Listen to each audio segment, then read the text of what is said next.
Assalamualaikum warahmatullahi wabarakatuh dan salam sejahtera. Alhamdulillah nahmaduhu wa nusalli ala rasulihil karim. TPM Datuk Seri Zahid, TPM Datuk Seri Fadilah, Menteri-Menteri, Tan Sri Zuki, KSN, KPPA, Timbalan Menteri dan lain-lain, rakan-rakan terhormat. Alhamdulillah kita dapat teruskan dengan majlis penerangan perjumpaan dengan Pegawai Penjawat Awam Jabatan Perdana Menteri. Saya nak memanfaatkan waktu ini singkat membicarakan soal perkembangan seminggu terakhir ini yang telah menimbulkan sedikit perbahasan dan wacana meluas di kalangan rakyat, iaitu isu pengampunan Diraja Datuk Seri Najib Abdul Razak, mantan Perdana Menteri. Saya ingat oleh kerana proses itu berjalan dan telah menimbulkan sedikit kontroversi, saya fikir kita fahamlah mengapa reaksi itu kadang-kadang kedua-dua belah pihak itu agak keras dan menerjah kepada mana-mana sahaja serangan ikut selera dan pandangan mereka. Dan saya bicara juga dengan Tan Sri Ketua Polis Negara agar dalam kes ini sebelum penjelasan teliti dibuat, kita patut ambil pendekatan sederhana lah. Ya, kita faham orang punya pandangan yang agak kuat dan tegas dan keras dalam bidang ini. Jadi kita beri laluan sedikit, tetapi setelah penjelasan dibuat harus dihentikan. Perlembagaan apa 21, nak cakap pasal perlembagaan, Ketua ni Guam Negara ada. Tak berani kat saya. Nak cakap soal Quran, JAKIM ada. Nak cakap pasal pengurusan pentadbiran yang baik, KSN ada. Jadi izinkan saya lah dengan keterbatasan ini menjelaskan. Ya, protokol perlembagaan itu tetap, iaitu Yang di-Pertuan Agong selalu bertindak dalam kebanyakan perkara atas nasihat Perdana Menteri. Tapi ada beberapa bidang yang diperuntukkan dalam perlembagaan di mana wewenang berbicara sepenuhnya bagi ke bawah Duli Yang Maha Mulia Yang di-Pertuan Agong.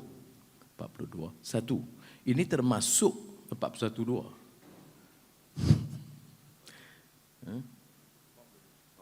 42.1. Saya test KSN ya. Sebab okey, 42.1 ya, minta maaf. Itu Yang di-Pertuan Agong harus memutuskan kalau untuk wilayah persekutuan dalam mesyuarat lembaga pengampunan. Kemudian Yang di-Pertuan Agong memutuskan dan keputusannya itu muktamad. Pertimbangan yang besarnya bukan undang-undang. Undang-undang itu proses Badan Kehakiman sehingga Mahkamah Persekutuan. Pertimbangan utamanya adalah soal ihsan, compassion, apa yang disebut Yang di-Pertuan Agong itu sebagai mercu keihsanan atau fountain of mercy. Ya. Sama ada tuanku Yang di-Pertuan Agong memilih untuk memberikan penjelasan atau tidak, itu wewenang tuanku. Saya nak jelaskan ini ya. Baik. Lembaga harus beri pandangan. Jadi dan apa hak mana-mana tahanan atau banduan mengemukakan pandangan. Itu perkara 113 dalam peraturan. Itu jelas. Tanpa kecuali. Sesiapa pun, sebaik saja, ada yang mengatakan mesti minimal 3 tahun. Tak betul. Siapa saja kali pertama ikut prosesnya boleh mengemukakan rayuan. Dan dalam kes ini, bila rayuan dikemukakan, benar. Perdana Menteri memastikan bahawa rayuan itu didengar. Jadi saya memang akui tanggungjawab itu. Tapi kalau ditanya mengapa Perdana Menteri mengambil sikap untuk mengemukakan cadangan rayuan daripada Datuk Seri Najib Razak begitu awal. Saya kata sebaik saya dapat mana-mana rayuan, Saya mohon supaya lembaga pengampunan bicarakan. Jadi agenda 10, 9 termasuk 1 atas usul supaya ia diberikan pertimbangan oleh lembaga. Mesyuarat lembaga yang pertama 9 Disember yang lalu saya hadir kerana saya masih bertanggungjawab dalam isu wilayah persekutuan. Yang berikutnya Dr. Zaliha hadir. Orang kata nasib dia. Bukan, ini soal tanggungjawab. Wilayah tu ada, jadi dia jalan.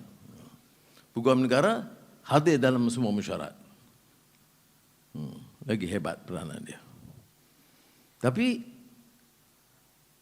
proses itu mengikut kaedahnya yang saya teliti dalam satu mesyuarat yang saya hadir. Itu mendengar pertama apa asas rayuan. Selalunya memikirkan peranan dia, perjalanan hidup dia sebelum itu, keluarga dia, kehidupan dia di penjara, jasa dan khidmat dia, baik kepada keluarga ataupun kepada masyarakat, atau dalam kes Datuk Seri Najib kepada negara, itu semua diberi pertimbangan. Kemudian diberikan juga penjelasan tentang proses badan kehakiman. Apa kesnya, apa hukumannya. Kemudian kalau ada kes-kes yang dalam proses, semua itu dijelaskan, saudara. Kemudian masing-masing bagi pandangan dan akhirnya Yang di-Pertuan Agong membuat keputusan. Bagaimana nak salahkan Perdana Menteri ataupun Agung ataupun Peguam Negara atau berlembaga, tak berbangkit. Ya. Itu proses dia. Kita terima perlembagaan, ini bidang kuasa yang kita berikan sejak merdeka. Bahawa Kebahaduran Yang Maha Mulia Raja-Raja Melayu dalam memutuskan, dia tak putuskan dari point of law. Dia tak putuskan dalam perjalanan mahkamah. Dia mungkin atau mungkin tidak. Sebab itu disebut mercy. Dalam kes terdahulu ada menteri, ada orang biasa, ada kes hukuman bunuh, ada kes hukuman pelbagai. Tetapi diberi peringkat-peringkat pengampunannya. Jadi saya harap dengan penjelasan ini kita redakanlah. Kerana kita telah terima peruntukan perlembagaan. Kita tidak boleh menuntut penjelasan daripada lembaga pengampunan yang dipengurusikan oleh Yang di-Pertuan Agong dan diputuskan oleh Yang di-Pertuan Agong. Itu kena faham, bukan diputuskan oleh lembaga pada hakikatnya. Prosesnya itu mesti melalui lembaga. Jadi kalau yang nak tanya, sila buat memorandum kepada Yang di-Pertuan Agong. Yang dahulu lah, sekarang ni dah bertukar. Ini 29 hari bulan Januari. Baik. Tapi isu yang dibangkitkan kadang-kadang ini kononnya sebab kita longgar terhadap permasalahan rasuah. Tidak benar. Proses badan kehakiman diteruskan. Dan tidak ada ugutan.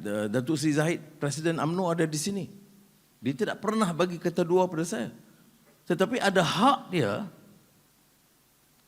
ataupun partinya memohon supaya Perdana Menteri dan lembaga pengampunan memberi pertimbangan dengan alasan-alasan mereka. Saya tidak mau nafikan. Sama ada saya suka atau tidak suka, rakan politik atau musuh politik, prinsip keadilan ini dan prosesnya harus kita hormati.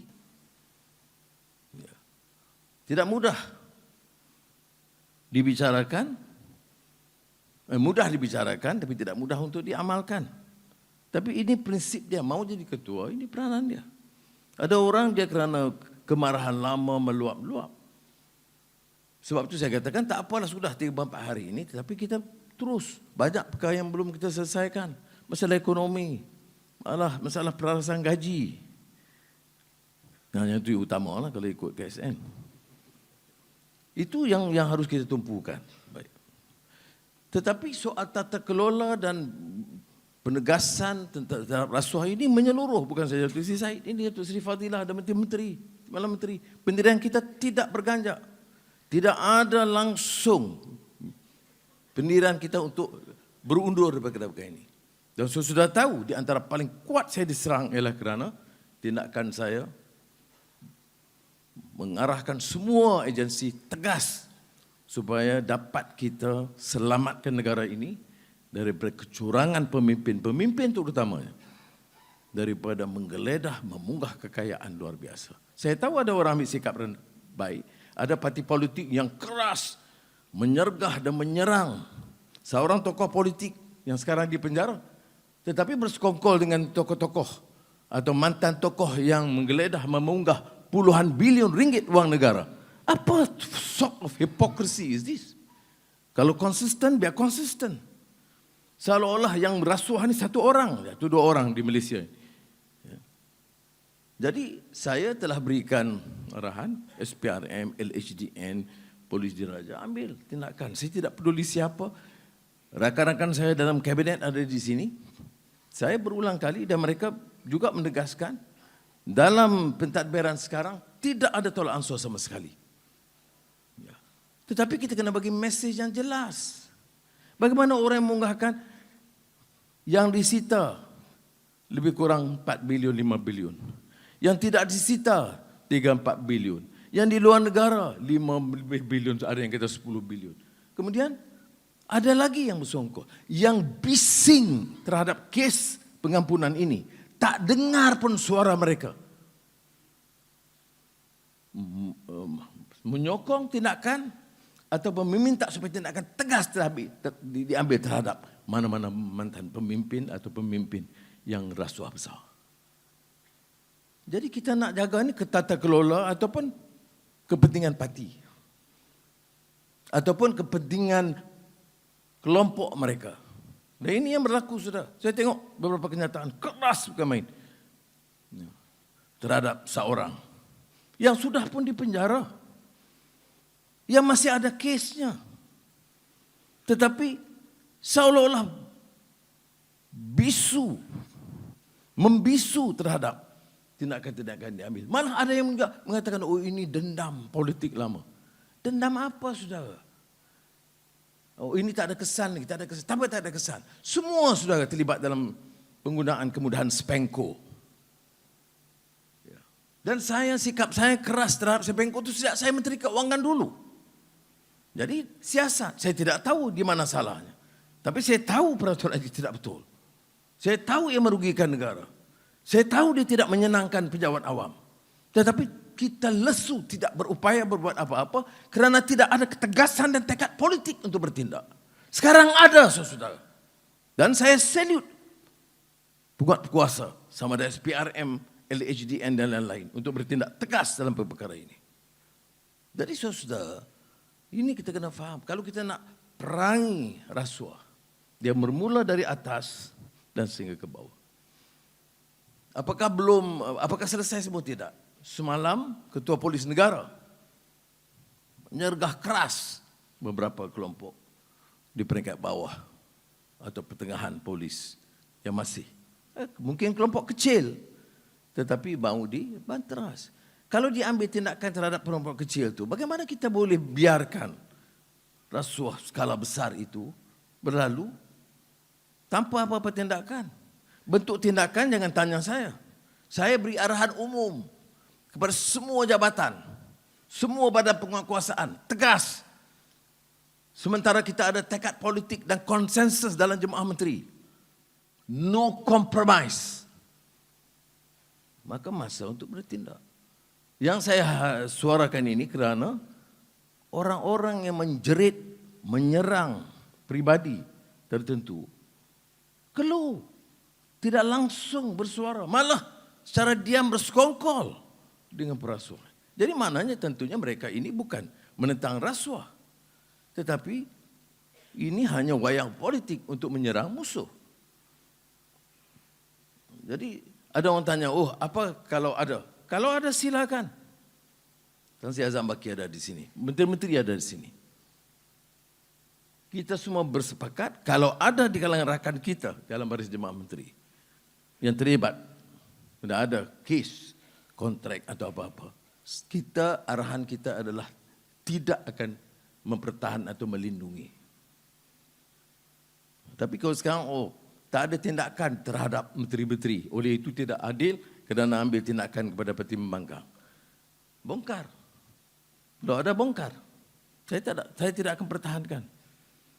Tetapi jangan guna itu untuk melindungi perasuah di antara perasuah terbesar dalam sejarah negara ini. Ya. Yang menekan kita sampai sekarang. Kalau kita boleh selamatkan 10-20 bilion ini, sudah bayangkan berapa universiti, berapa sekolah, berapa hospital, berapa allowance tambahan untuk pejabat awam kita boleh tingkatkan. Tetapi karena kita tidak ada kekuatan dan tekad politik. Kadang-kadang saya masa bicara dengan Menteri Agama dan JAKIM, saya kata kadang-kadang dalam tazkirah tak keras. Dia seolah-olah lembut dalam isu rasuah dan kelola ini. Ada yang kata kerana hukumnya bukan hudud. Oleh itu ringan. Tidak. Kerana dia menyiksa rakyat. Saudara. Ini saya nak tekankan kepada penjawat awam. Kerana kalau ada signal yang jelas dari badan-badan penguatkuasaan untuk bertindak keras dan tegas terhadap pimpinan sekarang atau dulu, maka penjawat awam bukan saja harus bekerjasama tapi lebih waspada. Kalau sudah tanya apakah ia bersih sama sekali, jawab saya belum. Kerana masih ada di peringkat tertentu, di sempadan, di pelabuhan, bagian percukaian, pelbagai ada lagi beberapa kelompok kecil yang meneruskan kerja mereka.